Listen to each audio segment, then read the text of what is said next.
சிவகாமியின் சபதம் பாகம் 1 பகுதி 30 மயூரசன்மன். அந்த காட்டுமலை பாதையில் சற்று நேரம் குதிரைகள் மெதுவாக காலடி வைக்கும் சத்தத்தை தவிர வேறு எந்த சத்தமும் கேட்கவில்லை. பிரயாணிகள் இருவரும் மௌனத்தின் ஆழ்ந்திருந்தார்கள். பரஞ்சோதியின் மனதில் பற்பல எண்ணங்கள் தோன்றி மறைந்து கொண்டிருந்தன. பெரிய மீசையுடனும் பிரம்மாண்டமான தலைப்பாகையுடனும் தன் பக்கத்தில் குதிரை மீது வரும் மனிதன் யாராயிருக்கும்? அவன் போர் முறைகளில் கை தேர்ந்த மகாவீரன் என்பதில் சந்தேகமில்லை. சற்று நேரத்திற்குள் தன்னை என்ன பாடுபடுத்தி விட்டார். அடக்கின்ற குதிரை மேலிருந்து தன்னை அவன் இழுத்து கீழே தள்ளியதையும், மார்பின் மேல் ஒரு கணம் நேரம் அலை போல் உட்கார்ந்திருந்ததையும், மறுபடியும் தான் எதிர்பாராத சமயத்தில் திடீரென்று கீழே தள்ளி இரும்பு கையினால் தன் கழுத்தை பிடித்து நெரித்ததையும் நினைக்க பரஞ்சோதிக்கு கோபமும் ஆத்திரமும் பொங்கின.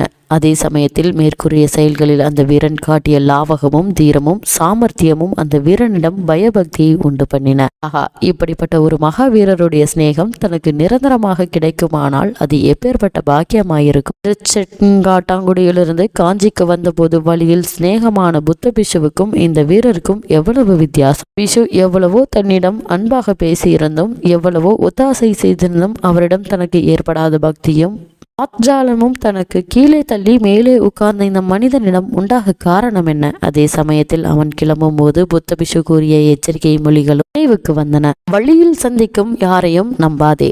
சத்ருவாக நடித்தாலும் மித்திரராக நடித்தாலும் நீ போகும் இடத்தையாவது ஓலை கொண்டு போகும் விஷயத்தையாவது சொல்லிவிடக்கூடாது. அஜந்தா வர்ண ரகசியத்தை அறிந்து கொள்ள ஆசை கொண்டவர்கள் ஆயனரை தவிர இன்னும் எவ்வளவோ பேர் உண்டு. அதற்காக அவர்கள் உயிர்கொலை செய்யவும் பின்வாங்க மாட்டார்கள். எனவே நீ போகும் காரியம் இன்னதென்பதை பரம ரகசியமாக வைத்து காப்பாற்ற வேண்டும். அதை உன்னிடமிருந்து தெரிந்து கொள்வதற்கு பலர் பலவிதமான சூழ்ச்சிகளை செய்யலாம். அதிலெல்லாம் நீ ஏமாந்து விடக்கூடாது. இவ்விதம் புத்த பிசு கூறியதை பரஞ்சோதி நினைவு கூர்ந்து, ஒருவேளை தன் அருகில் இப்போது வந்து கொண்டிருப்பவன் அத்தகைய சூழ்ச்சிக்காரர்களில் ஒருவன் தானோ? தன்னை குதிரையிலிருந்து கீழே இழுத்து தள்ளி படாத பாடுபடுத்தியதெல்லாம் ஒருவேளை பிசுவின் ஓலையை கவர்வதற்காக செய்த பிரயத்தனமோ என்று எண்ணமிட்டான். ஓலை தன் இடைக்கச்சத்துடன் பத்திரமாய் கட்டப்பட்டிருப்பதை தொட்டு பார்த்து தெரிந்து கொண்டு அதை தன்னிடமிருந்து கைப்பற்றுவது எளிதில்லை என்று உணர்ந்து தைரியம் அடைந்தான். அப்போது சற்று தூரத்தில் ஒரு நரி சோகமும் பயங்கரமும் நிறைந்த குரலில் ஊளையிடும் சத்தம் கேட்டது.